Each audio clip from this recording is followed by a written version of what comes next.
What is up, loved ones? Welcome back to my channel. It's your girl, Lolo. We're finna do a little makeup chit chat because one thing that I get asked a lot about, even when I'm on panels talking about acting or whatever it may be, I'm always getting asked, how do you have confidence as a person with a disability? What do you do for your confidence? How did you get to this point? So I felt, let's address it. Does my disability feel like a hindrance sometimes? Sure. Does my disability get in the way of some opportunities that I would like or that I know I wouldn't have any issues getting if I wasn't a person with a disability? Absolutely. Does my disability get in the way of having access to certain places, certain things, and all of the above? Absolutely. However, the way I look at it and understand it over the years is that a lot of times when I am feeling that way, I recognize that it's more my internalized ableism kicking in and not how I truly feel. It sucks that I don't have access, but I can't blame my disability for that. My disability is not the fault to the fact that the world is an inaccessible place. That's not my fault. And because of that, I don't blame myself in the process of when I am having to process those feelings in the moment. Instead, can go in it confidently and be like, all right, you know what? It's their loss, not mine. And that's with anything, interpersonal relationships, business relationships, business workings. I'm not saying that I have this bulletproof vest of feelings that I'm impenetrable. That's not the case. But when it comes to having confidence with a disability, we have to reframe what it means for us to live our lives with disabilities to begin with. You understand where I'm going with this? So that's the first step, right? The other thing is I naturally have always leaned more on the side of thinking about life in a positive way. I don't know how many of us in the community genuinely are actively working on positive self-talk and just manifesting. Get into these brows. I'm trying to make sure that I keep my makeup very soft, very simple, very cutesy. Okay, so one moment. Let me look up my list. I gotta order a lift, baby.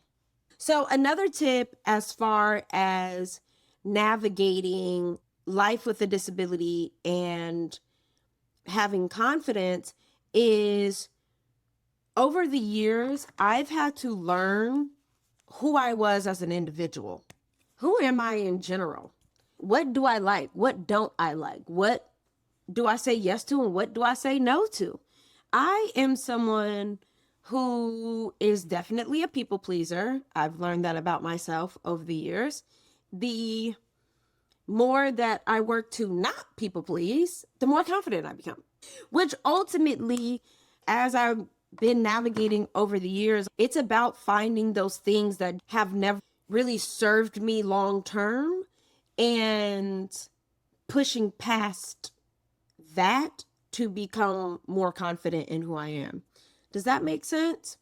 Because when you realize who you are, what you'll put up with, what you won't put up with, what makes you happy, what doesn't make you happy, and you can make decisions based on that. And because you're able to make those decisions, it makes you a more confident person because I'm not the kind of person that's just going to do any old thing. I genuinely had to learn over the years to just know that I have the right to say no too. And that just because I have a disability, I don't have to say yes or keep people happy with me. That takes time and practice. That is a sign of confidence, of someone really owning who they are and how they show up in the world and making decisions where they have authority over their time. They have authority over their activities, their experiences, and have no shame in having that authority. That's what confidence means to me. What does confidence look like to you? Everybody's definition of what that means is different.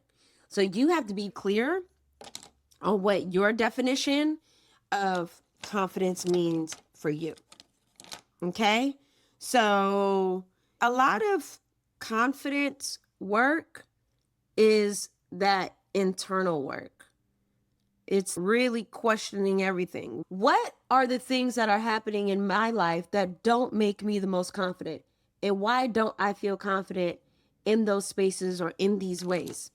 Is it because I don't dress as fly as Zendaya, or I'm not a big fan of my body type, or I don't feel confident speaking up for myself because I got shut down a lot when I was a child? That's all the work we have to do. Why aren't we feeling good within our bodies? Once you can really recognize the root of why you feel the way that you feel, then it's okay. Now that girl, do something about it. And that's the next big thing. Hold on, y'all. I gotta get real quiet for this.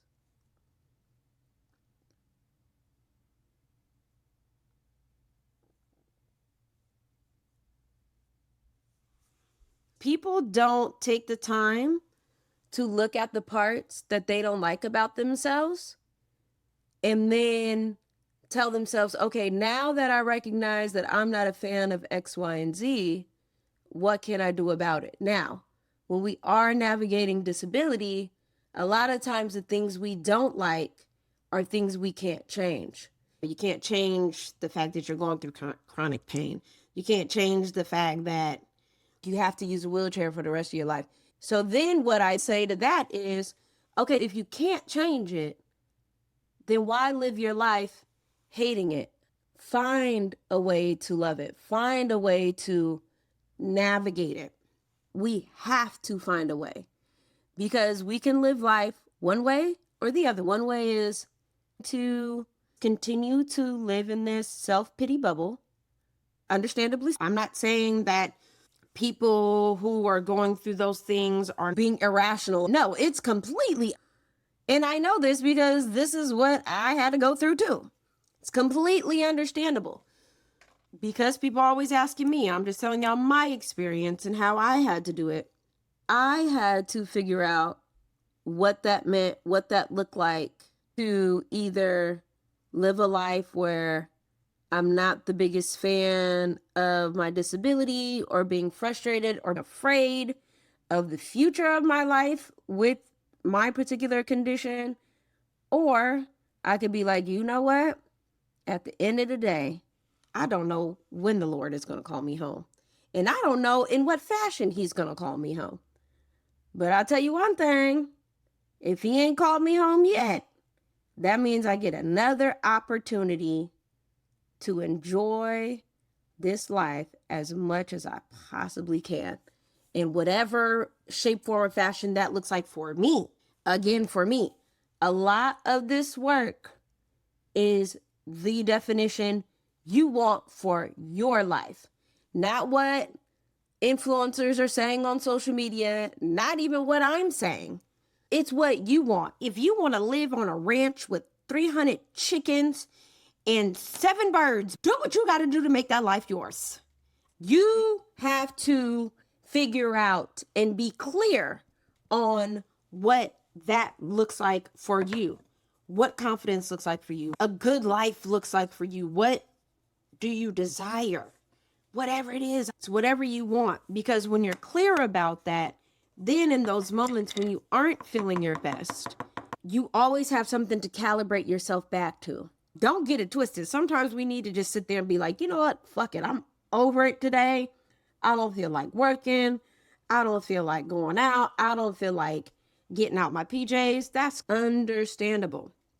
But you need your North Star, in a sense, of where to go, what to do, how to feel, to remind yourself of who you are, what you want to represent in the world, the life that you desire. That's what all of this is about. It's your definition rolling over into you being confident about who you are as an individual. Make sure that it is something that really is rooted in your true desires, not what social media says it should be or where you should be because you're a certain age.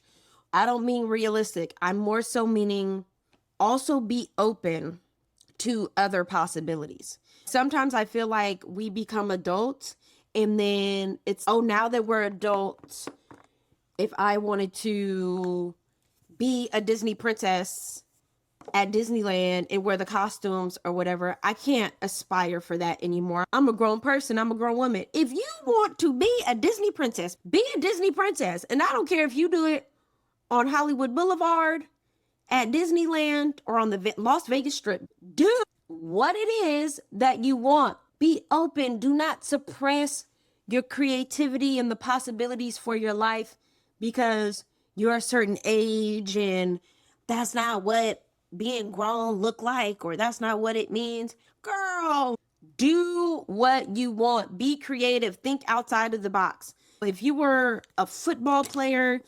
and you ended up having a spinal cord injury and now you can't play football, then get creative.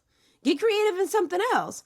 Maybe it could be something where you once played football, you thought football was life, then you become spinal cord injury, now you're in a wheelchair and you can't play football, but you become open and creative with your future and you realize, wow, I used to love being an animator and drawing cartoons and superheroes in my journal. Next thing, you're doing a painting of your animation at Art Basel in Miami and it sells for $500,000. Do you see how life can get very creative based on what you want it to be, based on taking the circumstances that have presented in your life and thinking about them from a completely different perspective?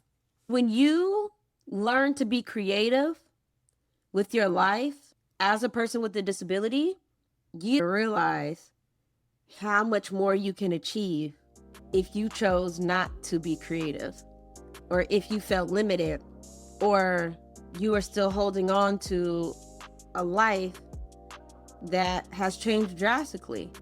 Or even if you can't play football, that don't mean you can't coach it. That don't mean you can't be an assistant coach. That don't mean you can't make money and own a football team. Meanwhile, everybody else is getting concussions on a football field because they're getting their ass whooped and tackled every day. See, you went from getting concussions on the field to now owning the team. That's where creativity lies. And that's where you have to be. You have to, unequivocally, no questions asked, have to be that way about your life. Do you understand what I'm saying? I really hope you do. Ultimately, that's what having confidence with a disability is all about. It's about being creative, thinking outside of the box with where you want life to go, how you want to live your life now that you have a disability, or maybe you were born with it, whatever the case may be. Doing what you want to do, doing the work that you need to do, and letting that be your North Star. When you really recognize that and start to own your no and all the other factors, I can promise you, your confidence as a disabled person will skyrocket. So if you have any tips on how to navigate finding self-confidence, finding self-love as a person with a disability, go ahead and leave a comment. Let me know some things you do to keep your confidence as a disabled person. I really do hope what I said made sense. A lot of times when I'm doing these chit chats and doing my makeup at the same time, I just be rambling. But I feel like in between the ramble, y'all can put together the story and all the things that I was suggesting to help out. This is the final makeup look. Now I'm gonna finish getting dressed so that way y'all could see the final look. Okay, y'all, here's the final look. with my kicks, my bucket hat because my hair was looking a mess. And now your girl's got to go. All right, see y'all next time. Bye.